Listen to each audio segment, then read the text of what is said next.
Okay. Oh, look at that.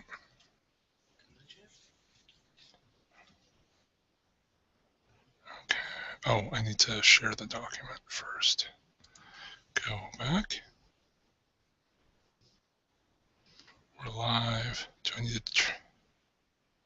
Let's make sure we're. Oh, we should be there. Okay, I don't know why I'm not seeing it yet. It might not. The wherewithal to get that done. All right, we're gonna. Hi, this is Al Partridge with Eyesight Design. Um, I'm here today with Nick Panagopoulos with Translations.com. He has 14 years in the industry and has helped numerous companies with going global. He now manages the Alliances division at Translations.com.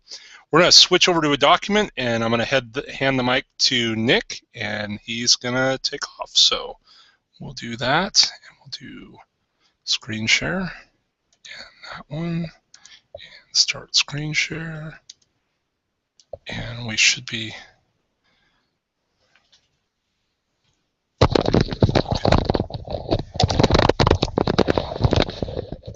Thanks, Alan. Thanks everyone who's joining us remotely today. And just for everyone's reference, we are recording the session today, so that will be available for anyone who you know who wasn't able to join in person. So ultimately, at Translations.com, I'm just going to give you just a quick glance of our company, just for some context to help you understand where we're coming from with some of the data that I'm going to go through today. Ultimately, we've been in business for a number of years now, 22 years. We're a global company, and our mission in life is to help companies enter new markets through technology, through services, and what you have here is a company that's a $400 million company that supports large corporations and even small ones as they enter multilingual markets. Those markets could be domestically based, they could be international, and so this context I think is important for you to know, because what we're doing is we're leveraging our experience and leveraging a lot of the case studies that we've developed over the years to bring you, I think, some very relevant and useful information, useful material. So through the course of the presentation here, we're going to go in and first talk about kind of the localization imperative. We're going to go in and talk a bit more about kind of the back end and back end technologies, and then go through and answer any questions if we have any, and close the session out. Just making sure our video is. I'm not sure. I think it might just be a few seconds behind. Okay, we're going to go to that slide and we're just going to go forward. Okay, and if we ever need to, Al, we can always re-record this. I mean, that's perfectly fine. So with that said, I mean, basically, this is kind of old news. A lot of people realize this already, that going global is something that's necessary, offering content in other languages. But for anyone who is kind of still doubting it, if you're only offering content in English today, then you're missing 73% of the marketplace that's out there. That's an important stat. I mean, a lot of people don't really realize this. They think, of course, if they're based in the States or even in the UK, that English is a predominant language spoken and used across the globe. Well, the truth of the matter is that online shoppers, over 73% of them are non-English speakers. And I say shoppers specifically because, as a lot of us know, Sitecore has launched new e-commerce capabilities. They're going to be basically making sure that more people that are using the platform are able to proceed with e-commerce, offering kind of a transactional experience to users. But the other part of this stat here that I think is very interesting is, you know, in Europe right now, close to half of online users say that they'll never shop online in a language other than their own. So this is just to take it a step further. You know, already we're saying here that over 73% of the people online don't speak English, but on top of that, the folks that speak other languages prefer to transact in their own language, prefer to work in their own language, and understand what's out there on the web. When I look at my wife as an example, who's from Poland, she's been in this country about 12 years now, 14 years, and over that time, she still gravitates towards Polish sites. Yes, she uses Facebook. Yes, she uses Google, but she has her onet.pl site. She has her Nasza Klasa for her social media. And a lot of folks that are from other countries, even if you're in the United States, have other sites from your native country where it's in your language. So what is this myth about content localization? When we're working with our clients, a lot of times, they'll spend a significant amount of time on the content, figuring out how to translate the content, figuring out what the proper content is to use in that market. And so the myth is that everything is about the content. Content is king. You hear this phrase used over and over again. But the truth is it's sort of all about the content. The truth is that it's not entirely about the content, right? You have the challenge of technology. Where does that content go? How is it stored? In this omni-channel world, how is it distributed? What different systems are you using to be able to distribute it, whether it's through mobile or if it's through some other channel that you're responsible for? And so what's interesting is when it comes right down to localization itself, just kind of building on this thought that it's not just about content, but it's also about the systems that manage that content and how you store it. Really, the same thing is true of localization. So when people talk about going global, they think, okay, well, translation, oh my gosh, we have to look at the translation providers, figure out the cost for translation. But in truth, it's really maybe less than a quarter of your total cost of going global. Where the real cost comes in is around your internal costs, managing that process, how you're going to deal with managing that multilingual content, if you're going to export it, if you're going to import it on an ongoing basis. If you have 6 sites now, how are you going to get all of those sites updated? Those are the costs that a lot of times folks overlook, and those are the costs that I think specifically today we're going to really try to talk about. Let's set content aside just for today and talk about managing that content. Al, do you? Yeah, we have looks like we're having some difficulties with the screen share, so I'm just gonna.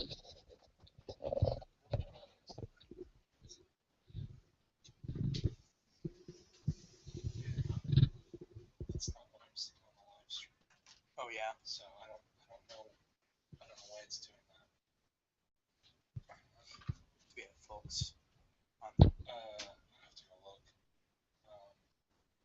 Yeah, I mean, we can always. Not that you haven't done a brilliant job so far. Yeah,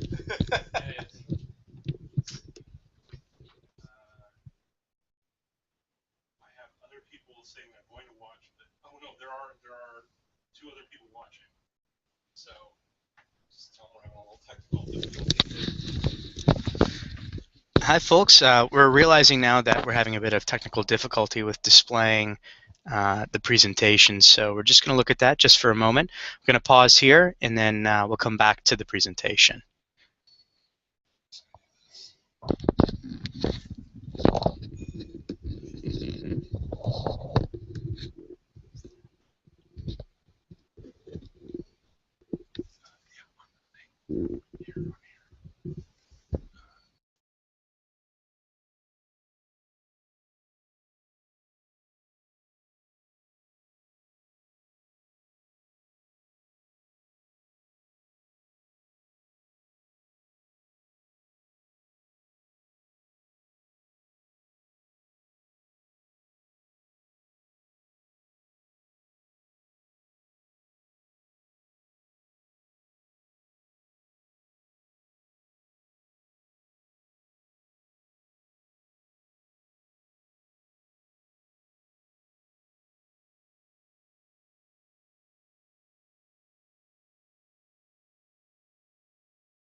And you can see the PDF? Yep. Fantastic. Okay. Just going to scoot to the PDF.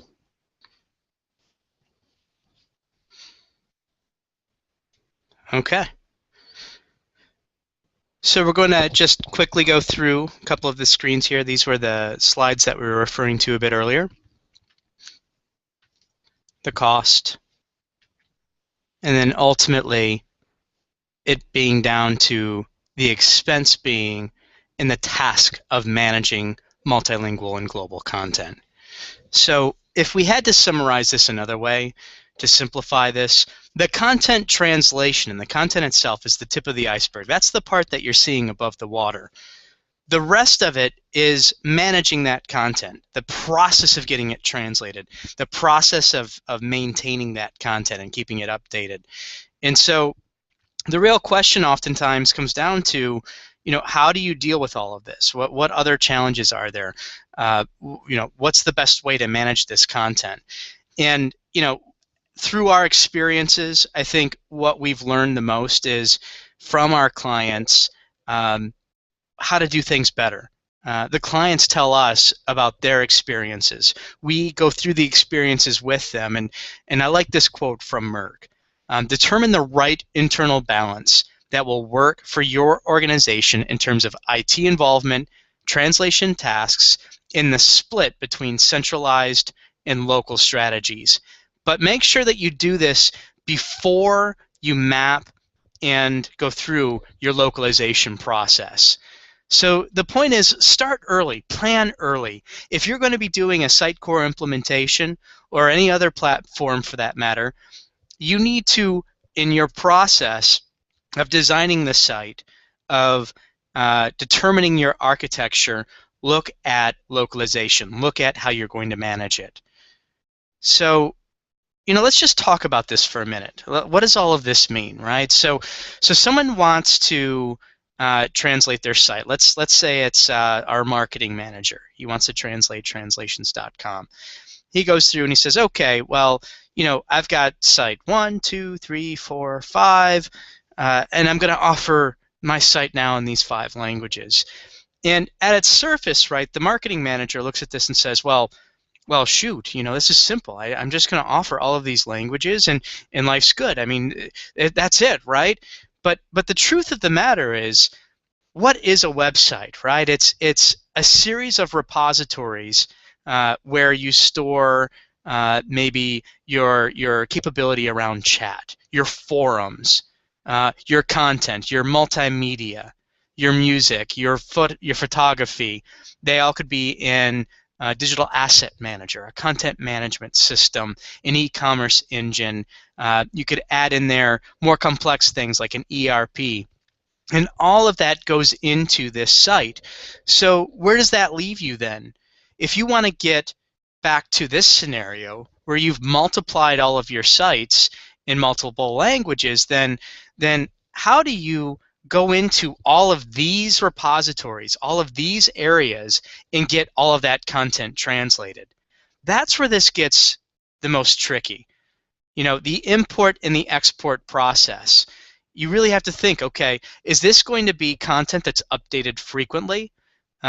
If so, then as an import-export process, having someone on the IT team or at my agency, my system integrator, having them run an export or an import, each time I have an update, and I have an update maybe twice a week, is going to become tedious, especially when you think about the fact that you're going to a world now where you have 6 websites.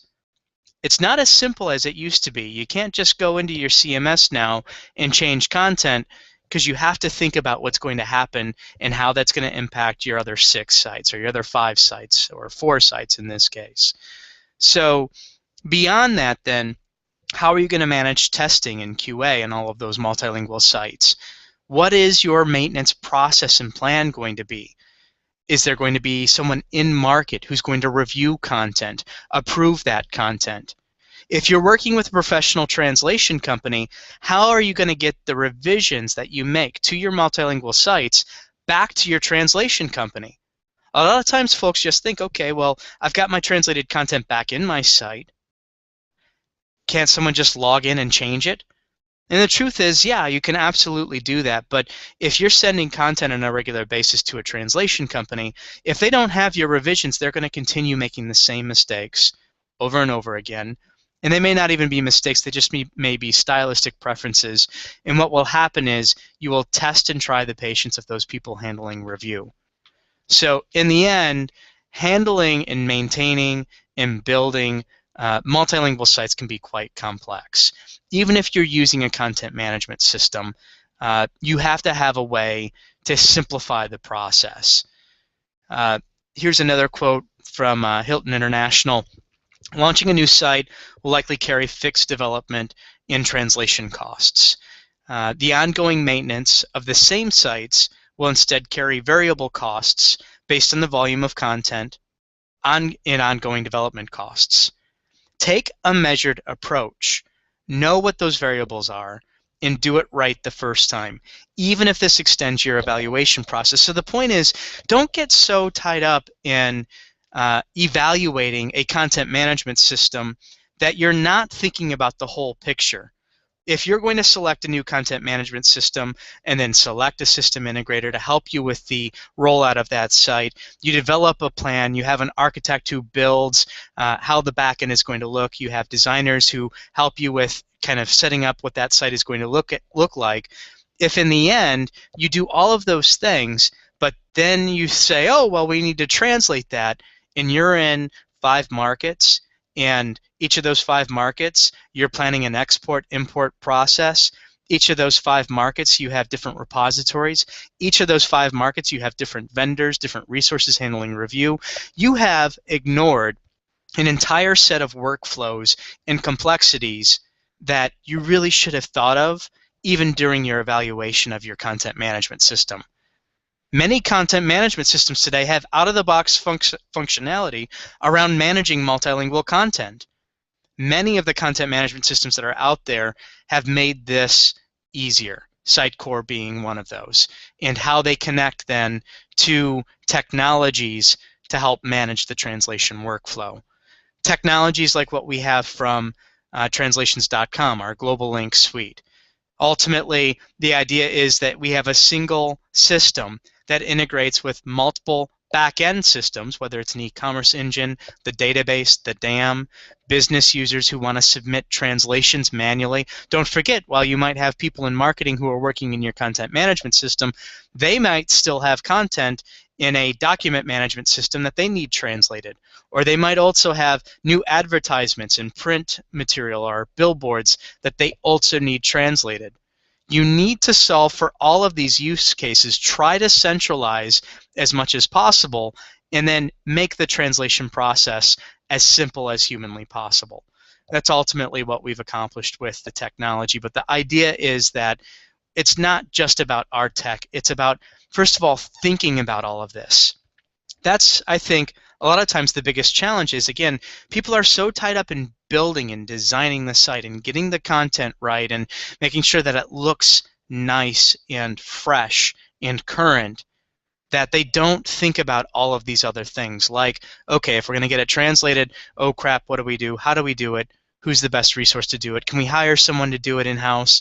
Do we have someone who speaks multiple languages who can do the translation? The truth of the matter is you might, but can you afford to wait 2 months, 3 months, 4 months for them to complete the translation? And how are you going to handle maintenance? How are they going to maintain the consistency in translating that content?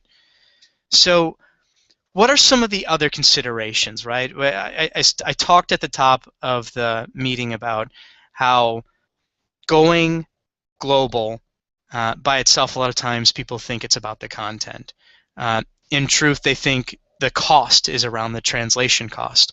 But in the end, it's around your process. A lot of the costs are around internal struggles that you have to deal with around maintaining that content. And through the course of the presentation, we've talked about how you can solve some of that.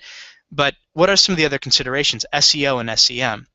So how are you planning to optimize these multilingual websites? Do you have resources who are going to go through and seed the keywords properly? And where are they getting those keywords? A lot of times people will just think, okay, I've performed SEO in my English site. Or if your source language is some other language, let's say the source language is Spanish or German or French, you've performed that SEO based on who you're targeting with that website. Well, in another market, the keywords that are going to be used may not at all be the same keywords. So you could hire a company to properly translate keywords for you or adapt them for you or research them for you.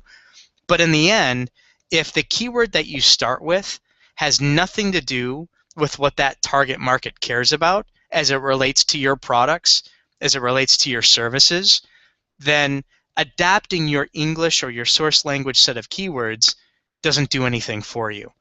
And again, this is another key consideration when going global. That's what we're talking about, things to think about, things to care about. You can't just simply translate your keyword terms and hope that your site's going to be optimized in a foreign market.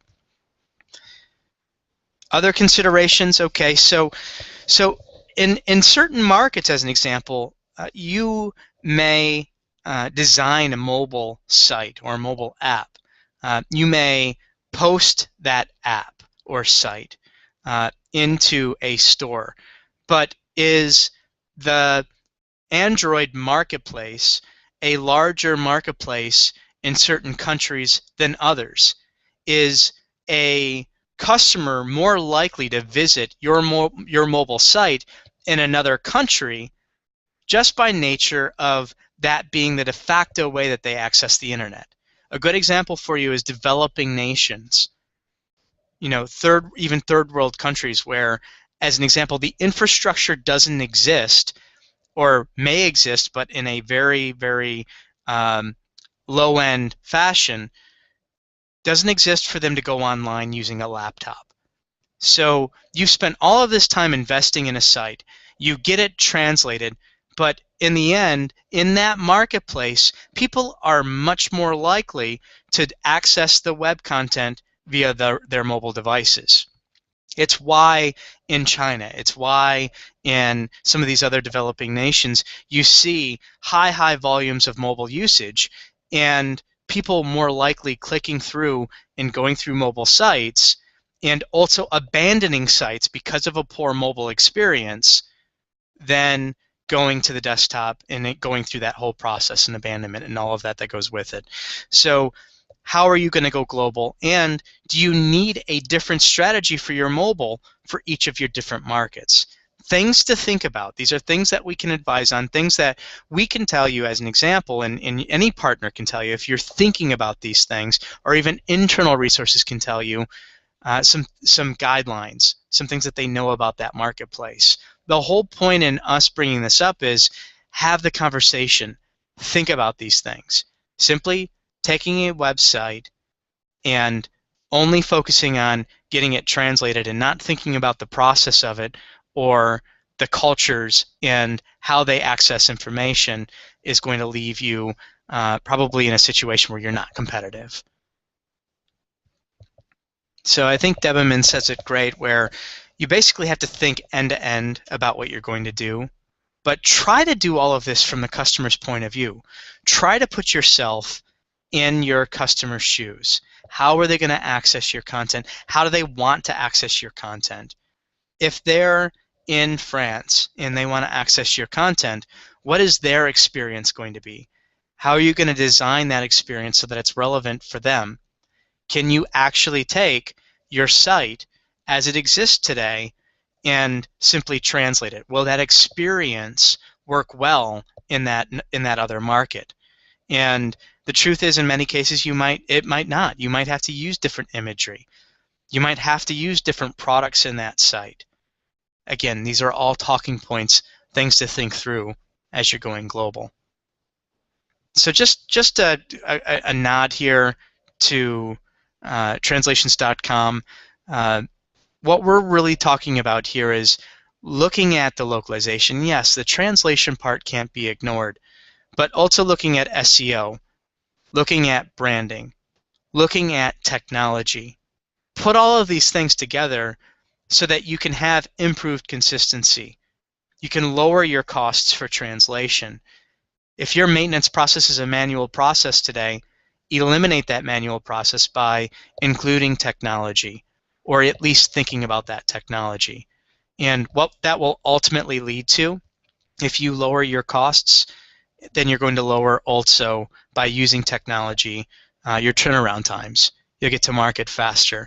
If you think about these things and discuss these things earlier in the process, even while you're doing a CMS evaluation, or even while you're doing a system integrator evaluation, then your life will be much easier later, because you won't be in a situation where you've just spent, as an example, $100,000, $200,000, $500,000 on building a website, and then as an afterthought decided, okay, let's translate it, only to recognize that your templates don't support the expansion of text. They don't support the desired experience that someone might have in a given market, or in that market they only care about mobile sites. I can't tell you how many times I've seen it where clients will go global. They'll get the site translated, and it comes time to launch. They'll get the translations put back in. So a lot of companies try to do it just with a manual export or import. They'll do that. The challenge with a manual export, there's a couple of challenges. One is you lose context. So that means then how the pages display, what will be missed is the meaning in that page. So if you're doing an export and there's no context whatsoever, then when you import back in, someone needs to look at that content. And not only will that happen where once it's in context, it's not translated properly and it needs to be addressed, it needs to be revised, but the other side of that token is most Latin-based languages will expand 20 to 40%. So you take your template that you just spent $500,000 building for your, let's say, 1,000-page website, you import a XML file into your back end that contains all of those translations, and they're 20 to 40% longer. Suddenly, text is being truncated, images don't look right, the design is botched, it's a mess. Now, you can address that retroactively through testing and QA services that your SI offers, or that your translation company offers, or by using people on staff to go in and clean things up. But what just happened there, right? You thought you were just going to get it translated. Your translation company told you it would take you 20 days to get it translated. You pop it back in, and oh no, what do we have to do now? We have to spend another 2 months fixing this. We have to expend many more resources to address this. This is just a simple example of what I've been talking about here. If it's discussed earlier in the process about what you're going to do with that site, how are you going to make it responsive? Which markets are you going to go into? You can design the templates to allow for text expansion. You can design the site so that you have the ability to have flexibility, so that people in market can revise and have control over certain areas, so that there's global content that's controlled centrally, or whatever model makes the most sense for your business. Not thinking about these things ahead of time can lead to delays, can lead to additional costs, and that's really, I think, what we're here about today. Plan for non-translated related tasks. We've talked about this to death. I think the idea here is embrace technology, look at the whole thing together, the whole approach. What are all of your channels? Do different channels digest your content in different ways? What is the design? What is the user experience?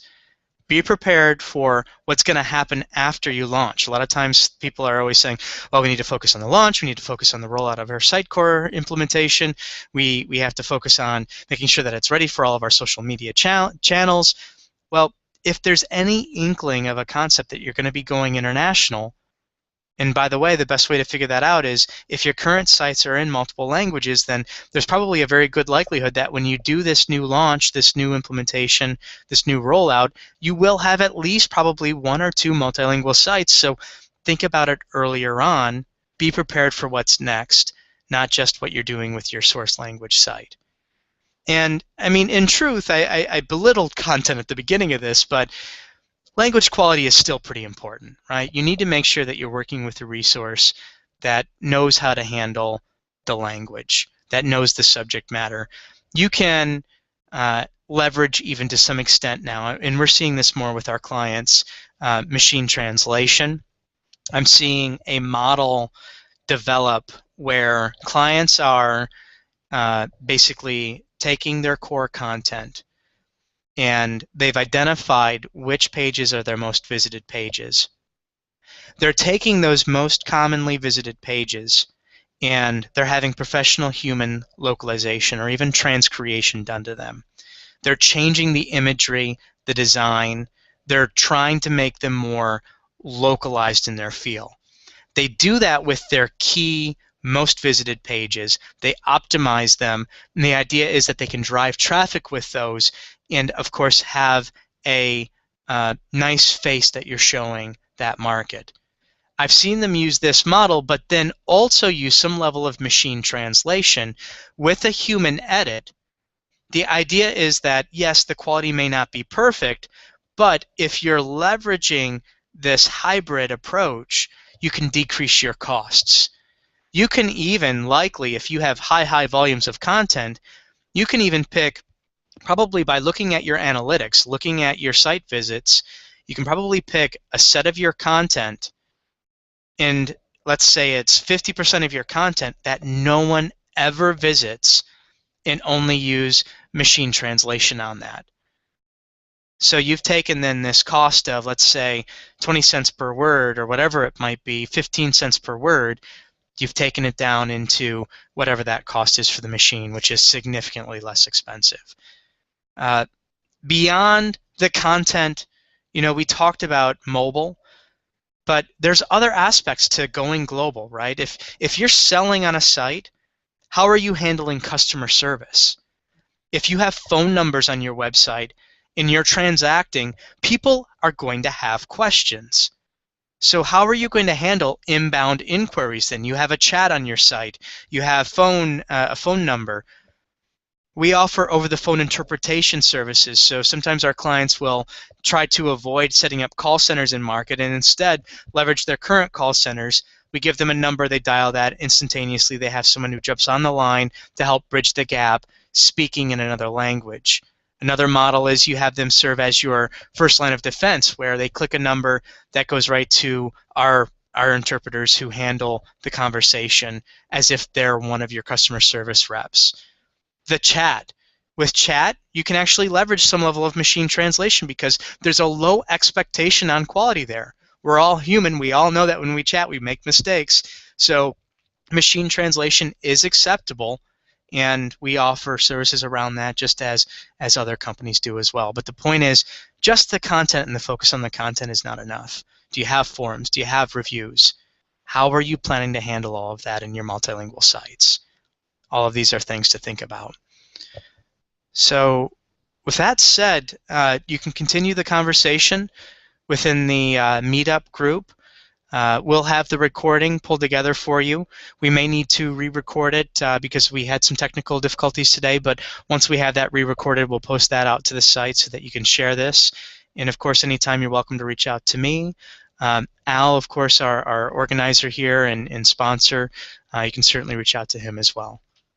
So with that said, thank you all for your time. Are there any questions that anyone online would like to post, or if you have difficulty posting that, you can also email those anytime.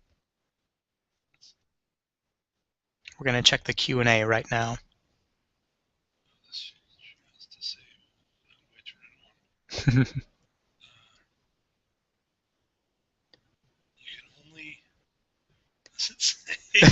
That's awesome.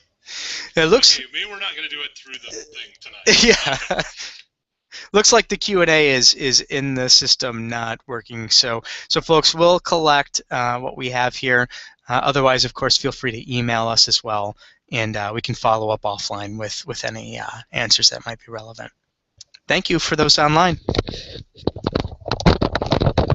Thank you, everyone, for joining the Portland Sitecore users group. We're hoping to have a lot more of these videos to come, and so stay tuned. Thanks a lot, and have a great evening.